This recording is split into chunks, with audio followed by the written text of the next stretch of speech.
안녕하세요.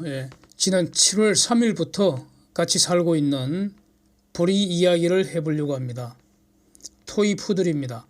21년 4월 19일생 수컷이고요. 이제 원령 한 9개월째 건강하게 같이 살고 있습니다. 가족 모두가 매우 만족해 합니다. 반려동물과 같이 사는 것은 보리가 처음이고요. 개, 특히 토이 푸들에 대해서 사전 지식이 전혀 없었기 때문에 인터넷에 한번 검색해 봤더니 토이 푸들 기초정보가 사진과 같이 나와 있습니다. 대략 태어나고 나서 한 6개월, 7개월 지나면은 어른 개가 된다는 겁니다. 그때 체중이 한 최대 3.6kg 정도 나온다고 합니다. 지금 우리 보리는 한 3.2kg 정도 지금 나오는 것 같습니다. 이제 먹고 살아야 하니까 무엇을 먹게 할 것인가 이거부터 결정을 해야 되지 않습니까? 그래서 제가 그 심사숙고 끝에 제가 결단을 했습니다. 그러니까 저는 지금 비건식 7년 차인데 원칙적으로 내가 먹는 비건 음식 먹이자 이렇게 결단을 했습니다. 이것은 일체의 고기, 일체의 생선 종류, 일체의 우유나 우유로 오염된 식자재 사용하지 않고 계란 같은 것도 절대 안 먹는다는 겁니다. 그래서 보리는 이제 일생 동안 현미 잡곡밥, 야채, 과일, 견과류 이런 것들로 먹고 살 것입니다. 제가 결정했으니까요. 처음 봤을 때 생후 한 70여일 지난 애기였으니까 이제 어떻게 할 것인가. 그래서 이때 여름이니까 수박즙부터 한번 맛을 보게 했거든요. 그러니까 조각을 이렇게 할게 했더니 와, 막 환장을 하고 달려듭니다. 좋다고. 그래서 수박을 한 엄지 손톱 정도, 처음에는 그거 한 반 정도 이렇게 시작을 했습니다. 현미밥, 밥알 한 2개, 3개부터 이렇게 시작을 했습니다. 그래서 점점 이제 늘어나서 티스푼으로 1스푼 정도 밥 이렇게 잘 먹는데 좀 지나니까 각종 콩 종류, 밥에 있는 콩 종류 너무 좋아해갖고 이제 막 콩만 편식을 하고 그렇습니다. 그래서 포도나 양파 이런 거는 강아지가 먹으면 안 된다고 합니다. 저는 이유는 잘 모르겠고, 그래서 수의사도 이렇게 말했다고 하면서 섹시가 하도 그런 걸 먹이지 말라 해서 일단 요 말은 수용을 하고요. 나머지는 제가 먹는 것은 기본적으로 다 먹이려고 합니다. 그래서 옥수수나 감자, 고구마 이런 거 다 엄청 좋아하고요. 지금 장기간 최고의 베스트셀러는 양배추하고 김입니다. 너무 좋아합니다. 당연히 보리켈리나 이런 단호박 같은 거 이런 것도 엄청 좋아를 하는데 다만 이런 거는 한두 번 먹으면 바로 질리더라고요. 그래서 한 2, 3일 또 하루 이틀 쉬었다가 주면 또 잘 먹고 그렇습니다. 밤이라든가 감이라든가 사과, 꽃감 다들 다 잘 먹고요. 그래서 매일 아침에 사과 한 4분의 1쪽 같이 보리 한 4분의 1쪽 먹고 우리도 이제 먹고 이렇게 시작을 합니다. 가령 대추 엑기스 같으면은 이거 이제 시골에 아는 분이 계셔서 대추 농사 짓는 분이 엑기스를 만들어서 이게 판매를 하니까 그걸 이제 해마다 사서 이제 먹는데 이거 굉장히 달콤하잖아요. 그래서 보리한테 맛을 보여주면 그야말로 이제 환장을 하는데 여기서 매우 중요한 사실은 절대로 이거 많이 주면 안 됩니다. 그래서 우리가 먹으려고 이제 봉지 뜯어서 컵에 이렇게 잔에 따르지 않습니까? 그러면 저는 봉지에 묻어 있는 남아 있는 그것만 핥아먹게 합니다. 그 정도 이상 주질 않습니다. 왜냐하면은 대추 엑기스 1스푼 만들려면 대추 적어도 한 40알, 50알 정도 농축을 해야지 1스푼 정도 나오지 않겠습니까? 그래서 보리한테 1스푼을 그대로 먹여버리면 대추알 4, 50개 먹는 것과 같은 효과입니다. 너무 많이 먹잖아요. 그래서 봉지에 묻은 즙 정도, 이 정도 핥아먹는 정도로, 왜냐하면 보리가 이 체형이 조그만하기 때문에 그렇습니다. 뒤에 다른 내용이 다시 나올 것입니다. 바로 나오네요. 예. 보리 체중이 대략 그 사람이 한 25분의 1 정도밖에 안 됩니다. 그래서 뭐 개건 사람이건 체중의 대부분은 혈액 아니겠습니까? 그 수분이니까. 그러면 혈액량도 사람의 대략 한 25분의 1 정도로 추정하는 것이 합리적이고, 그래서 당분이 가장 중요하죠.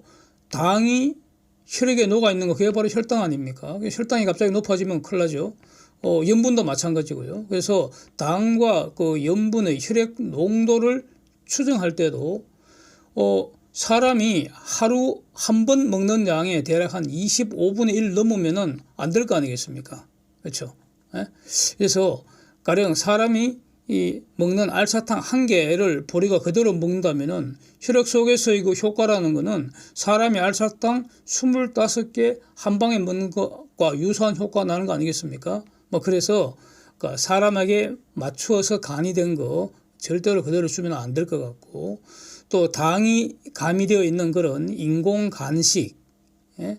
그래서 이런 거 절대로 주지 않으려고 하고 있습니다. 예, 이걸 원칙적으로 실천을 하고 있습니다. 이건 뭐 누구한테 들을 필요도 없고 가만히 생각해 보니까 이렇게 했더라고요. 예. 그래서 사료 같은 경우에는 뭐 다른 거 안 쓰고 비건식 사료가 있습니다. 그래서 이거 사용은 하는데 보리가 많이 먹지는 않더라고요. 그래서 간식입니다, 간식. 이게 사료가 간식입니다. 그래서 그냥 일정한 장소에 두면은 지가 먹고 싶을 때 알아서 먹습니다. 결론적으로 이렇게 비건식을 실천해 보니까 매우 건강하고요, 또 매우 활동적입니다. 원령 한 5개월 전후로 그 중성화 수술을 해야 하는 그런 적기인데, 보리도 이 점에 중성화 수술 때문에 병원에 간 거 외에는 아직까지 뭐 몸이 아파서 병원에 간 적은 없습니다. 그래서 딱 보니까 몸매도 매우 균형이 잡혀 있고요, 완전 근육질입니다. 군살 전혀 없고 몸짱인 것 같습니다. 운동에 대해서 한번 말씀드려 볼게요. 운동. 대략 한 달 후부터 산책같이 이제 데리고 다녔는데, 처음에는 너무 이제 덩치가 적고 하니까 횡단보도 오고 방지턱 있잖아요. 거기도 탁 내려서지를 못합니다. 그 정도로 겁이 나서 막 뒤로 빠지고 그러더라고요. 안고 가야 됩니다. 횡단보도 건널 때. 그래서 그 양천공원 잔디밭 그 둘레가 한 190m 됩니다. 한 바퀴 돌면은 그 시멘트로 돼 있죠. 그리고 외곽에 산책로가 있는데 그거는 680m입니다.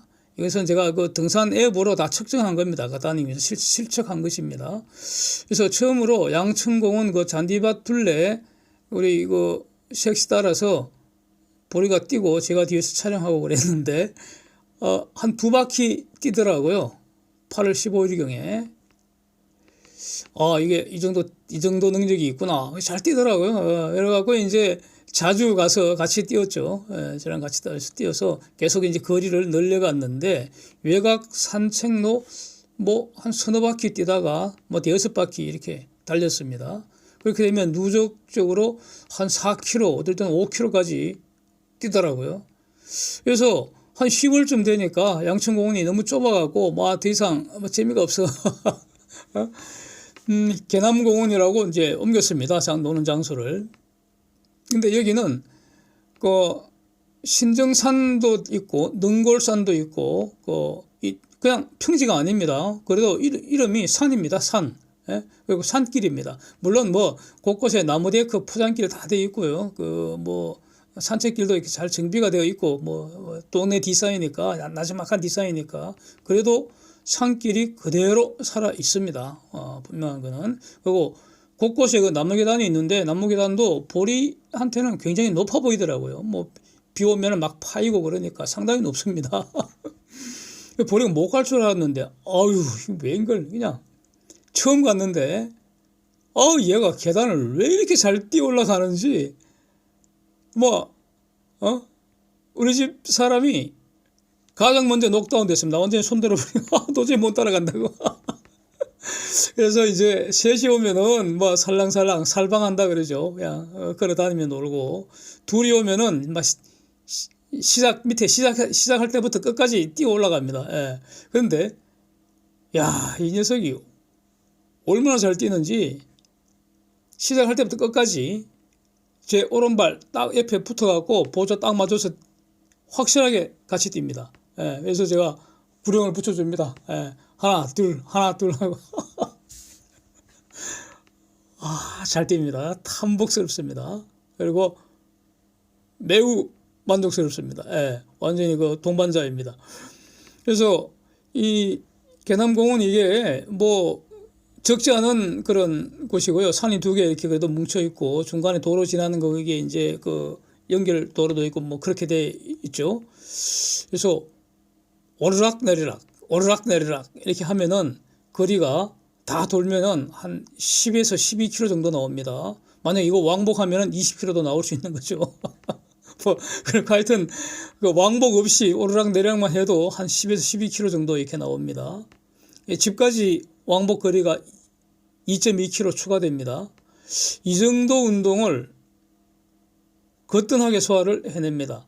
보통 이제 할 때는 중간에 뭐 한두 번, 두세 번 이렇게 쉬어주는데 한 번은 말이죠. 제가 야, 이게 도대체 막 지쳐 나가 떨어질 때까지 한번 가보자 해갖고는 한 번도 안 쉬었거든요. 그런데 이 녀석이 나가 떨어지지 않더라고요.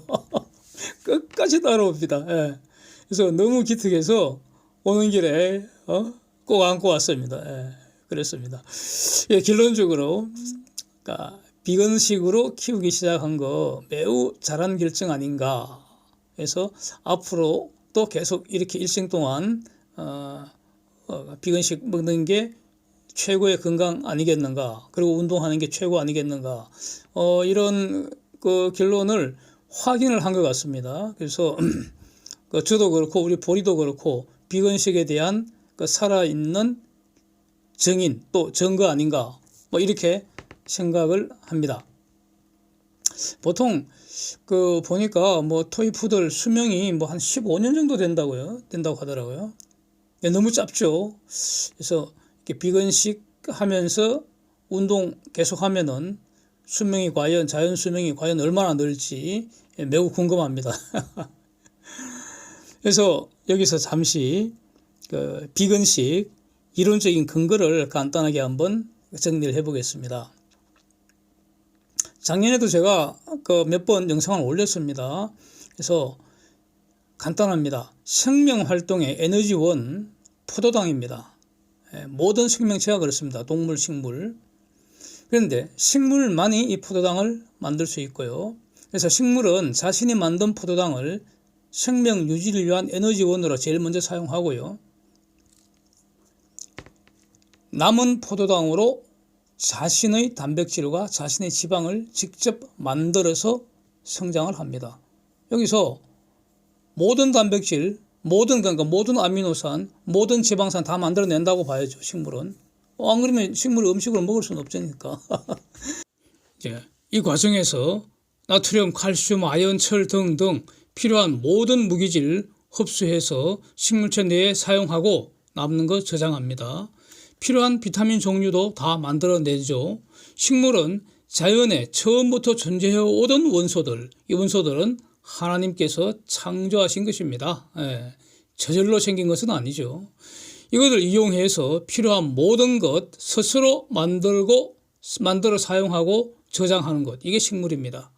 동물은 에너지원인 포도당을 만들 수 없습니다. 그래서 식물이 만들어서 저장해 놓은 포도당을 음식이라는 이름으로 섭취하여서 얻는 겁니다. 밥, 채소, 과일, 견과류 이런 걸 먹으면 이 속에서 포도당, 아미노산, 지방산, 비타민, 무기질 필요한 것 다 얻을 수 있습니다. 식물이 저장해 놓은 모든 것을 자연에 가장 가까운 형태로 최고의 품질로 얻는 것입니다. 필요한 단백질, 지방은 동물이 스스로 만들게 됩니다. 매우 중요한 사실입니다. 그래서 같은 음식이라도 사람이 먹으면 사람의 단백질 지방이 되고요.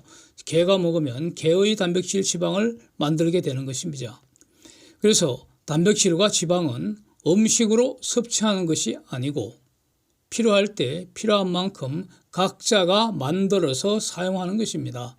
이거 제가 깨달은 것입니다. 이건 제가 하는 말입니다. 식물에게는 콜레스테롤이 없습니다. 이거 의외로 모르시는 분들이 많습니다. 동물만이 콜레스테롤을 만드는데, 즉 콜레스테롤은 동물 세포의 중요한 특징입니다. 이것도 필요할 때 필요한 만큼 바로 만들어 사용합니다. 그런데 콜레스테롤 중에서도 고밀도 콜레스테롤, 즉 HDL 콜레스테롤이 매우 중요하죠. 이거 혈관을 청소하는 기능이 있다, 이렇게 설명을 하지 않습니까? 그런데 이거는 운동을 할 때 본격적으로 많이 만들어집니다. 그래서 동물에게는 운동, 즉 움직이는 것이 본질적으로 중요하다는 겁니다. 이름이 말하는 것처럼 동물이잖아요. 스스로 움직이는 것이 핵심입니다. 자, 만들 수 없는 것 중에서 중요한 것이 비타민 D이죠. 그래서 고밀도 콜레스테롤 이거하고 비타민 D를 만들어내기 위해서 운동을 하더라도 햇빛을 쬐면서 운동하는 것이 중요하다. 자외선 듬뿍 받으면서, 자외선을 사랑해야 합니다. 자외선을 사랑하면서 자외선 듬뿍 받으면서 열심히 운동하는 것이, 땀 흘리며 운동하는 것이 핵심입니다. 그 자외선 받으면서 운동하는 과정에 비타민 D가 만들어지기 때문입니다. 어쨌든 그래서 그 보리한테도 비타민 D하고 비타민 B 종류 요거를 사람이 한 번 먹는 양의 대략 한 25분의 1 정도로 이렇게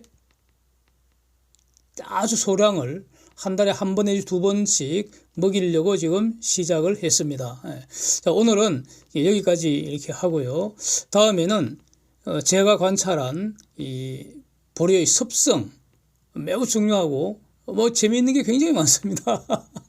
이걸 한번 제가 잘 정리를 지금 하고 있는데, 요거 하고 그다음에 사람과 동물이 이 교감을 어느 정도까지 할 수 있을까? 사람과 동물이 서로 교감하면서 살아간다는 것이 어떤 의미일까?